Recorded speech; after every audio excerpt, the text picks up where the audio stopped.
d'ici 2050, entre 2 et 3 milliards d'urbains supplémentaires à l'échelle de la planète vont être accueillis dans les villes. Ces nouveaux habitants représentent un défi majeur pour l'ensemble des pays, des territoires, des villes qui devront les loger, leur permettre de se déplacer ou bien encore d'y travailler.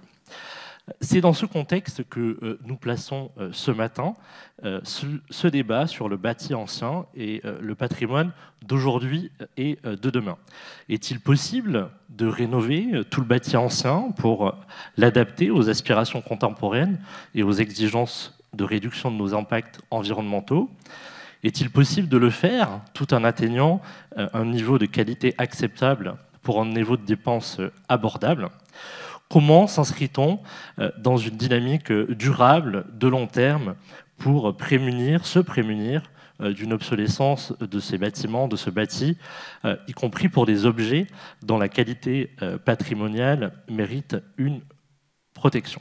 Alors peut-être une première question, et je vais la poser à vous, monsieur le préfet. On a longtemps parlé des villes moyennes en termes de désertification, d'abandon. Vous avez eu des mots, voilà, même hier soir, de gestion de cette décroissance. C'était un peu l'horizon que nous pressentions pour ces villes. On a une image qui semble s'être inversée aujourd'hui, avec des images de centre-ville plus riants, plus accueillants. Quelle est la réalité aujourd'hui, au-delà de ces images ? Et peut-être, puisque c'est la thématique de cette table ronde, quel rôle va jouer le patrimoine dans cette revitalisation ? Pendant plusieurs décennies, on a cru intelligent, collectivement, d'éloigner de plus en plus nos concitoyens des villes, des services, des commerces, des activités, d'avoir un modèle d'étalement urbain qui est aujourd'hui nous a implosé à la figure et qui est carrément insoutenable, et d'avoir négligé, je crois que c'est une responsabilité collective, il ne s'agit pas de stigmatiser, un patrimoine, en tout cas ce qui faisait l'identité de notre France et ce réseau des villes petites et moyennes qui se sont constituées au fil de notre histoire. Et donc, la dernière décennie, sur tous les projets de loi et les lois qui ont été votées, on ne parlait que de compétences, que d'institutions, que le centre-ville, les villes moyennes étaient complètement sortis des radars. Et Action Cœur de Ville est une réaction, qui a été une réaction politique au sens noble du terme, en disant mais nous avons un potentiel énorme avec ces villes qui constituent notre armature. On les a négligées, il faut les réinvestir. Et le choix des 222 villes de métropole et d'outre-mer qui ont été sélectionnées dans le programme, ce n'est pas parce que c'est des villes qui vont mal. C'est des villes dans lesquelles la puissance publique a décidé d'investir durablement. Donc c'était une sorte d'électrochoc. Et la stratégie politique avec un grand P, on aurait pu faire un plan ville moyenne. Mais c'est non seulement un plan ville moyenne, mais c'est un plan où on a dit, pour qu'elle retrouve de l'attractivité et du développement, je ne dis pas qu'elle n'en avait pas auparavant, on va d'abord, ce n'est pas exclusif, mais on va d'abord investir prioritairement dans la revitalisation des centres-villes.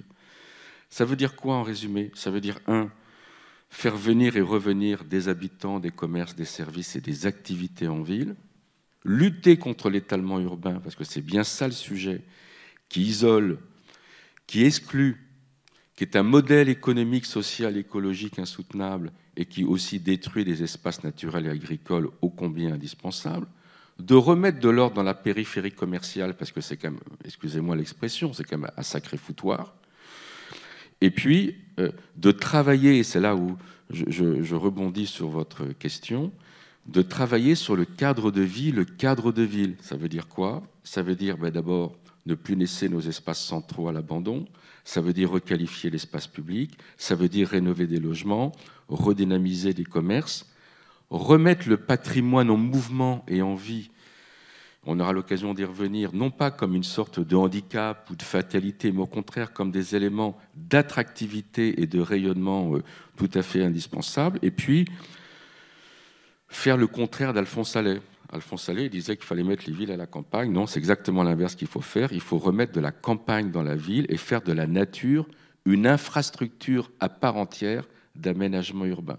C'est ça l'objectif d'Action Cœur de Ville. Et si je voulais juste résumer l'apport peut-être de cette dynamique, c'est qu'elle est très immatérielle. On a remis en lumière ce qui étaient des joyaux de la France. Voilà. Et je le dis vraiment très sincèrement. On a remis, je dirais, à l'agenda ces villes. On donne aujourd'hui des perspectives de développement après, je pense, des décennies où finalement on ne voyait pas trop où allaient cheminer ces villes. Enfin bref, on les a mis sur le devant de la scène comme elles le méritaient. Libourne, peut-être. Vous avez lancé effectivement cette politique de revitalisation et de mise en valeur de patrimoine de Libourne. Est-ce que vous pouvez nous en dire quelques mots et surtout peut-être insister sur quels effets cette politique a eu sur l'attractivité de votre territoire?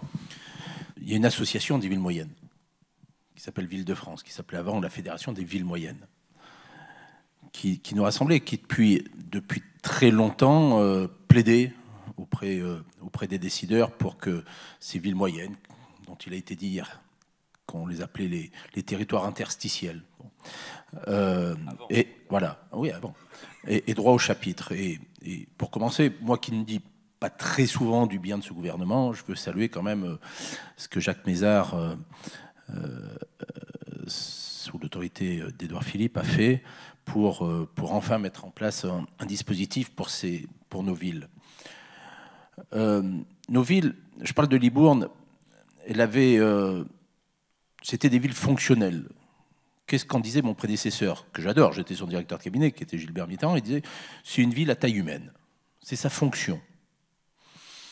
Et donc, ce sont des villes qui se battaient pour avoir des atouts de centralité, pour maintenir une gare TGV, ou, je l'aurais dit, l'avoir, pour garder un tribunal de grande instance dans la carte judiciaire qui était menacée, pour maintenir une chambre de commerce et d'industrie à Libourne indépendante de celle de Bordeaux. Bref, c'était des batailles utiles, mais qui ignoraient absolument tout de l'identité de la ville et du patrimoine.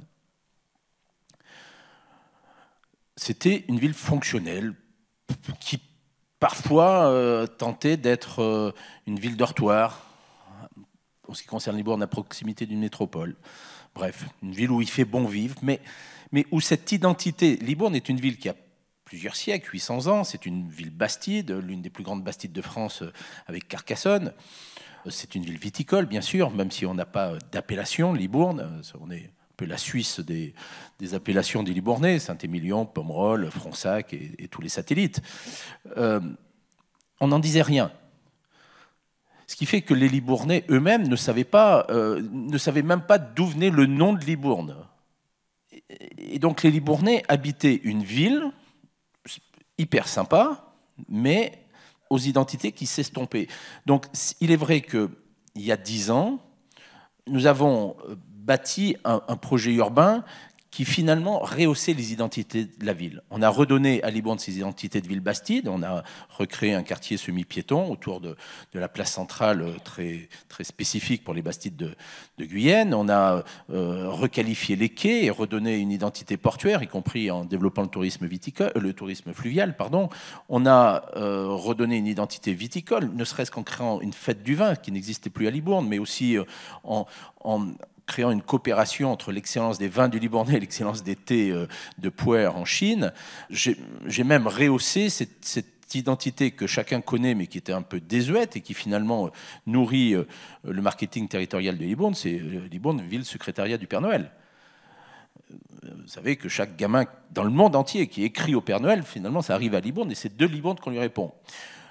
Et finalement, si je veux résumer tout ça, c'est qu'on a bien sûr maintenu les atouts fonctionnels de la ville de Libourne et on les a amplifiés. Je l'ai dit hier, notamment sur les mobilités et le RER métropolitain, où on a reconstruit l'hôpital Robert Boulin, qui est l'un de mes autres prédécesseurs célèbres, avec un hôpital de très grande dimension, puisqu'il fait 3000 lits, mais on a surtout travaillé les identités et redonné de la fierté aux habitants, au moins de la connaissance, en fait, d'où ils viennent et vers où ils vont.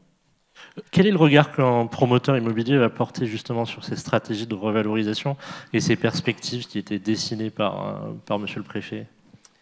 J'interviens ici aussi au titre de président de la RICS, puisqu'on a eu l'honneur d'avoir une commande de Madame la ministre Emmanuelle Wargon il y a un an pour lui remettre un rapport sur freins et leviers de la rénovation urbaine, au sens général du terme.